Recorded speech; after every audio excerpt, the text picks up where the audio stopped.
That is Big Yasa and Silas Piper playing on Baze Radio.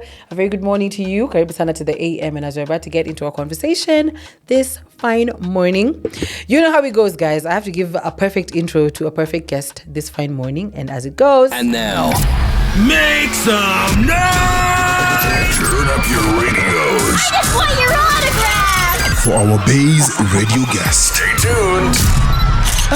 Ladies and gentlemen, it is not a lie, it is not a hoax when I tell you Silas Piper's in the house. It's true, yes. I love the way you're so... Oh my God, I love it. It makes me feel wanted. That is...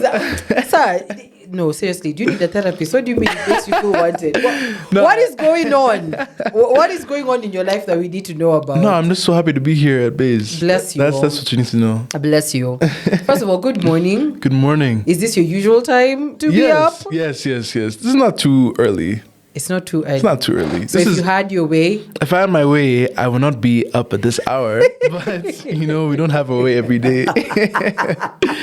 True. Yes. Well, Silas, karibu sana to Baze. Thank you. I feel like, okay, so one thing I think people should know is that me and you off air, we have a nice friendship. Yes. We understand each other really, really well. Yes. But there's many guys who are probably wondering, who is Silas Piper? Yes. I think there's only a way that I could put it that you could put it better.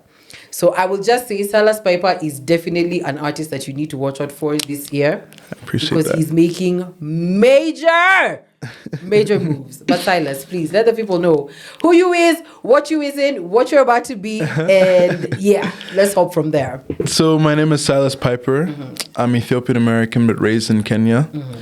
I'm a guitarist, singer, producer, and writer and performer. Mm-hmm. I'm an artist that believes that music is sacred as well. So when it comes to all the music that I make or I'm involved with, if you want to know who I am as an artist, every single product of audio, you know that it's part of how I dedicated my entire life to this form of music. So I'm really someone that takes this craft seriously. I'm someone that I believe that my talents are just gifts. So I can't really take credit for the music that is made. I also believe that I have a wonderful future ahead of me. We just hope that. But yes, I you probably see me play guitar if you've heard my name before. But then again, I'm young, I'm hungry. Hopefully you'll see my face a lot more in the near future. There's so much more music coming soon. And yes, that's me in a nutshell. I love that. Yeah. Oh, I don't know if I should say this on air, but guys, just for the record, you should know that Silas is actually a twin. Yes, that's true. So there's two of them. That is true. So wait, is your brother also musically talented? It's funny because we started... When I started my music journey is when he started his. Okay. I guess we started playing guitar together at the age of 5. Nice. Taking lessons. And at the time, I remember he was like learning things faster than I was. So I remember actually in the very beginning being like a bit envious of where he was in his guitar journey. I guess the only reason why I'm here and he's not is because he's went somewhere else. He's more of a sports guy. Makes sense. Yeah, and I went more of the musical route. If you're who was the character in High School Musical? Thingy. Zac Efron. Who? It's like I forgot the character's name. Mm-hmm. But if the music side split and then the sports side split, that's how it is. Corbin Blue. Yeah. I think that's his name. Yeah. But yeah, his name is Solomon. Shout out Solomon. Love you very much. Shout out to the broski. Yeah. But I love that you mentioned that you have both Kenyan and Ethiopian heritage. Yes. Would you say how does that make you view music? Well, it forces me to look through music through multiple lenses. Mm-hmm. An interesting way to put it is like if you have your America glasses, you have your Ethiopia glasses, you have your Kenyan glasses. Mm-hmm. I'm just seeing music through 3 lenses at the same time. So I would say that all of these places feel like home. Mm-hmm. I'm just a product of all of them together. Yeah. And so but what comes with that is that I feel like I also have a bit more tools in my toolbox, you know. And even though it's harder to call one place home, I can call 3 places home. True. You know, so that also means that I have influences from multiple places, and I'm blessed to have like the artists in history to study from different places as well. Truly, I like that. Well, guys, the conversation has just started. 5 hours, but we're just getting started. Yes, There's indeed. so much that we need to unpack. But of course, we get to jump into some music. We are getting into Mvua with Malindi. First of all, I need to hand down this guy just for you guys to do a song together. Yes. I need you to hear this. Indeed. Let's hear it. That is Taka by Silas playing on Baze Radio. A very good morning to you and welcome to the AM. Of course, you're hanging with me and Silas in the house. Hey. So, as we're still talking about your good music, you had mentioned you being in a band. Yes. Lone Tree. Yes. Please tell us about the band, why you left. Okay, not really why you left. Honestly, you don't know us anything. But we're just here for the tea. Yes, okay. So please, tell us more. How was it started? Give us all the juice. First out, shout out to Lone Tree. Hey. Lone Tree is an active group that makes amazing music, so shout out to them. I was first introduced to lead guitarist Patrick and Gabe, who was formerly a drummer, and we started at the age of 12. My experience with them was from when I was 12 to 18. So it's really like literally my teenage years that where I was part of this group that I will forever call family, and like the connection is always there. Truly. Those are some of the most like important years of your life as an artist, but just in general, so those are always people that I will hold dear to my heart. It was just a matter of creative direction. I wanted to explore what else I'm capable of. But yeah, you can imagine, like from kids, like we're the cutest group of kids, playing everywhere. And I really think that those are such like fundamental years to my development as an artist, because I learned so much, basically.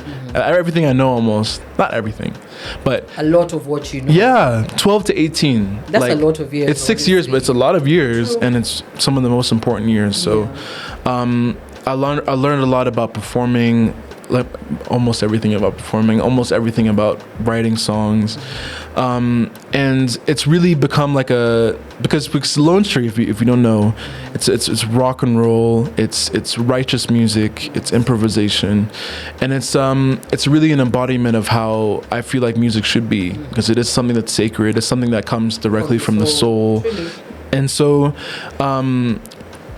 those kind of principles are things that I continue to adopt in my own music. Like I'm still, live music is a huge part of me, and because of that is because I first started performing as a member of Lone Tree, and so live albums, performances being completely improvised, no backing track, all completely like everything authentic. Everything you hear, you're also seeing it happen at the same time, and I learned all of that from my time with them, so I can't be more grateful. I love that. Yeah. But when I need to understand, so 6 years with this group, when do you know that it's time to depart from a group setting?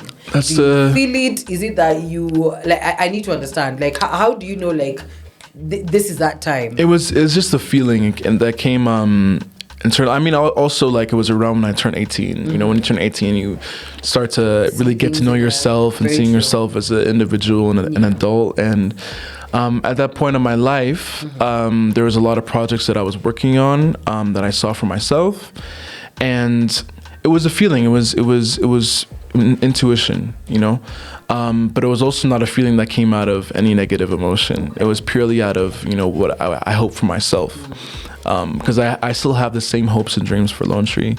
I still wish them all the success. It was just a point in time where I wanted to see what I was capable of. Makes sense. So wait, are you the only one who left? No, I was not. Actually, interesting enough, shout out to Ike N. I was just featured on a song of his. Nice. He was another former member of Lone Tree. But yeah, the song is called "Before I Go Away," and it's funny because I was talking to him recently.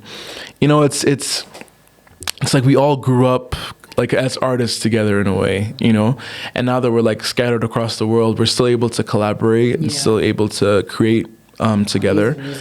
Is really something that is so important, because that's so much more important than, you know, all of the numbers that come with music, all of the everything.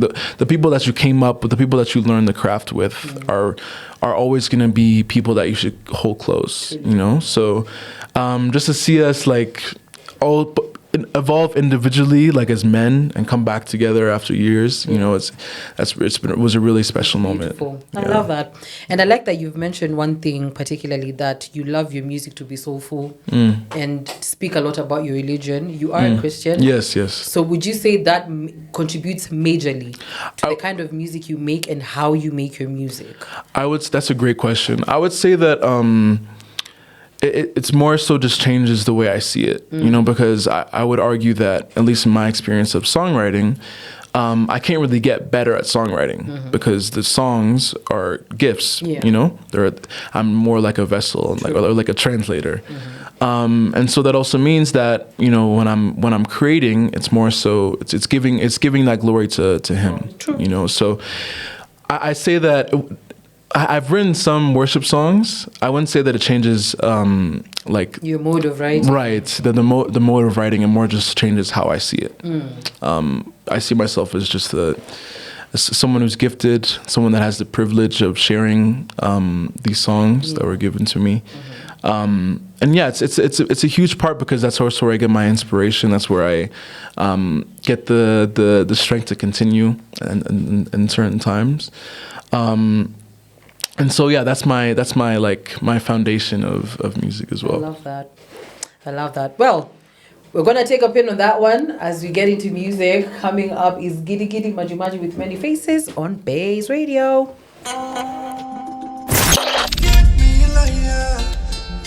That is still in my head, playing on Baze Radio. A very good morning to you, and karibu sana to the AM. And of course, you're hanging with me, Maria, all the way till 12 in the PM. As we're about to take the top of the hour, we're still in conversation with Silas. And before we had left off, we were talking about religion and how you're very grounded, especially when it comes to that, when it applies to your writing and whatnot. But as a creative, I would want to understand what your writing process is like now that because every other artist that I speak to is like, yeah, me, I'm this, I'm that, like I write whatever. However, like they really don't have like a proper flow of how they go about it all the time. So for you, considering that yours is grounded in Christianity, I'd want to know what your writing and creative process is. Thank you so much for asking me. I will say this, when it comes to the music itself, like the studio process, some people might be like words, then melody, then whatever. For me, it's song topic / like the title. Then the melodies come, then the lyrics come. But before any of that, actually, it's like the music itself. It's the guitar. And the way I see it is also every single song has to have a message involved of some sort. Also, there's like ground rules when it comes to like how I approach creating. Okay. Also, the song also has to have some sort of relevance to my overall message. Okay. Because in my entire discography, it's like its own universe, right? And so every song also has to fit in there somehow. Like it has to be relevant to me. There has to be a clear message before I begin writing the song, because the whole process from deciding what I want to write about to the song itself, like being not finished, but like being a deliverable product, that should be as like effortless as possible. True. And the reason why is because it's not just me writing the song. It's divine inspiration. And so it's more so like putting myself in the position for the song to write itself, as opposed to like to do the work. Exactly. It's like, how can I prime, the ideas being organized and having a direction of what I want to say with this, because songs are also about my experiences. True. They're all like the song you just played, Still in My Head. It was about a girl who was still in my head. Whoa, he's still in your head. To this day, yes, but I mean, not in the same. No, not with the same energy. Right. But with that being said, it's like, I mean, it is an experience of mine was the inspiration for the song, but it's the essence of the song, the message of like the pain of the idea of someone remaining in your head, because your head is also should be a safe space. True. So the idea of someone still lingering there, that was communicated through the song, and this song can be a tool that other people can use for those who still have someone that's still lingering in their head. It's like, again, using this song as an example, they can use that song to be like, please get out of my head. You know? Like it's more than a song. It's a piece of my soul that people can relate to and hopefully use to combat the stresses in their life. I like that. So. Now that we're actually talking about this, AI. Yes. Because let's be honest, with the way things are moving in the world, it seems like AI is about to take over a lot of things. We've already seen it in movies, in editing. Clearly, it's about to take especially a lot of change in music. And many guys are opening up to the idea of having AI write music for them, or AI, script, whatever AI needs to do for you. Are you opposed to using AI to write your music? I will say that if we're considering just where we are in music history, it would be. It's like AI is not necessarily. Is it as a movement is revolutionary. It changes the entire game. But I see it no different than when the internet was first coming up. It's just like in our chapter in music history, AI is this force that is new and is threatening art. I feel like internet was people were feeling a similar way about that when it first came. Like, what do you mean you can listen to music without buying the physical CDs, exactly. I think that it's gonna make making music more efficient. Like it'll make that process faster. But then again, if you're considering like how I see music, it threatens everything that I stand for. So when it comes to the implications of how I use it in my music, AI is kind of like, I don't want to say it like this, but it's kind of like the enemy for artists like me. I hope that's not on camera. But the scary thing is that AI has probably heard that and now understood it. But anyway, and I think that I try to see how I can combat this new force that is AI. And the way I see it is music should be as human as possible. So it should have as much emotion as possible. It should be seen as like it's as a sacred entity, and that's what we have against AI is the fact that we feel it, and it's not necessarily, because all music is really, there's only 12 possible notes, there's 26 possible letters. It's really just combining them and just making it in a big pot. So even we now know that AI is also capable of doing that. What we have as an advantage against it is that we can feel it. And so with that being said, for artists that are feeling stressed about their jobs as a writer, this is across industries, but feeling like AI is a threat to their craft, it's important that you stick to what AI cannot take away from you. True. That's where the inspiration should come from.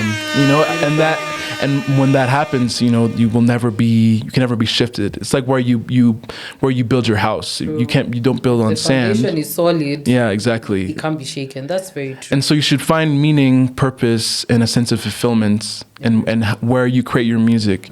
And so if anything, I feel like AI is just gonna like weed out the artists that their foundations are weak. The reals from the fake. Exactly. It's like if your creative process can be replicated by a machine, then it speaks a lot. It might still be your face that is the character, but your creative process will not last in music history. I like that. It's only those that use methods that were before the time they came, because I like to see it as the real process. Exactly. If I give you a guitar and that's all I gave you and you're unable to make a song, that's like a guitar and an instrument, or using only your voice, for example, then everything you can do, a machine can do. True. You know, True. if you're not able to translate your emotions into words, and so AI makes me nervous as a musician, but I also hope that it just, you know, clears out the real from the fake. I love that. I love that. Well, we're about to get into some music yet again. This is Zinia Manasseh coming through with Loki on. I think one thing I love about this song is how soulful it is. You can literally feel it in every string of the track. And the name is Be Mine by Silas Piper, playing on Baze Radio. I'm so glad. Yes, we literally have 6 minutes to get the top of the hour. So, okay, so gonna be a quick fire. Let's get right to it. Let me not pressurize you for nothing. So, like you said, I said, I love that your music is so soulful. So that automatically translates to when you're having live performances, it is absolutely electrifying. I'd love to know one of the best live performances that you've had and why. Of my performance, I would say I performed at Gecko in September of last year. I would say that's been like one of my favorites. I would say that just because like people got to see me in full, that was with the full band.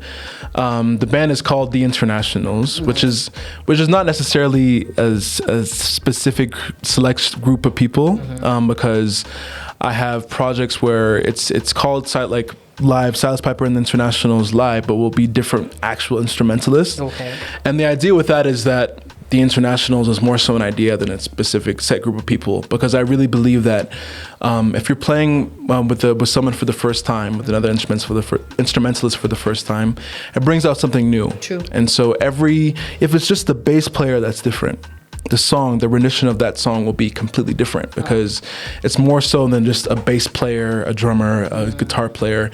It's more so this specific player because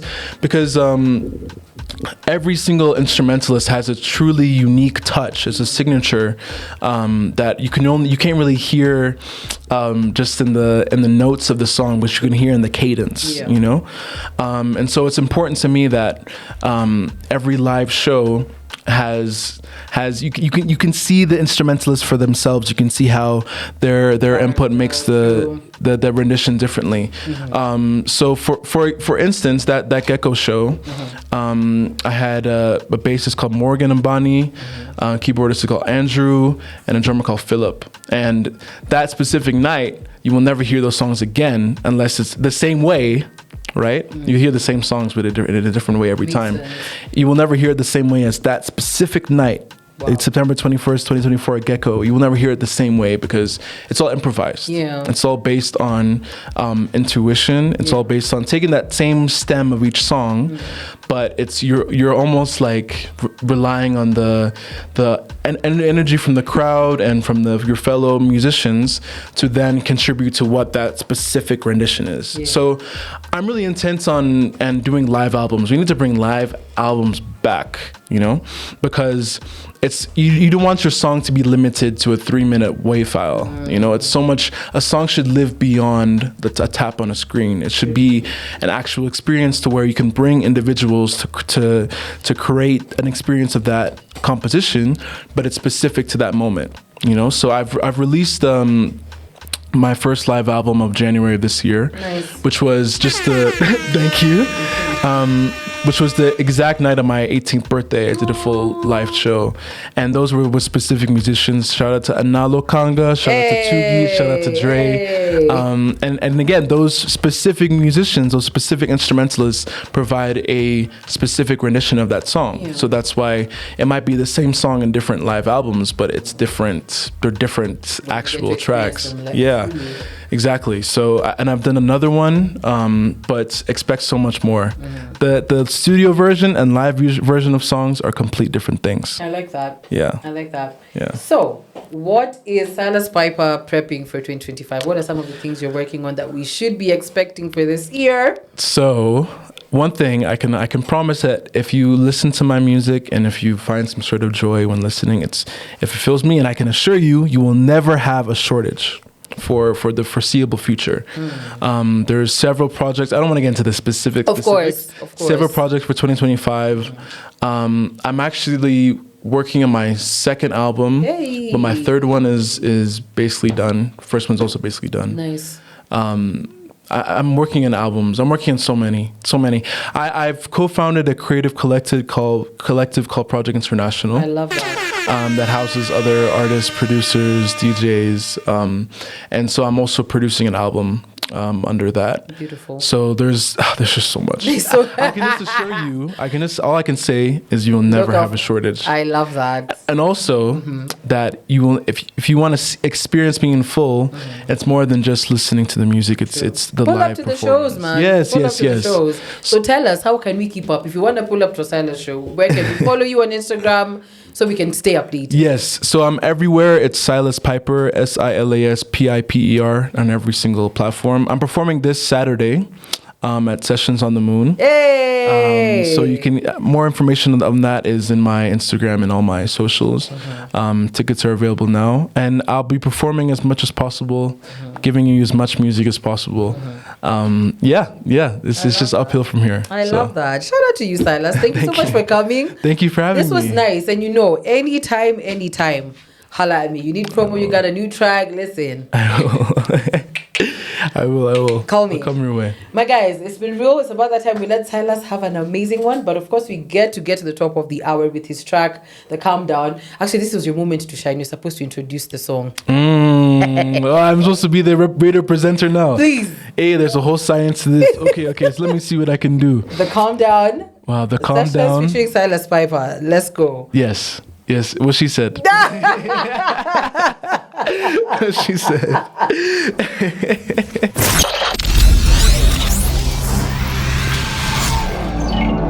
This is Baze Radio.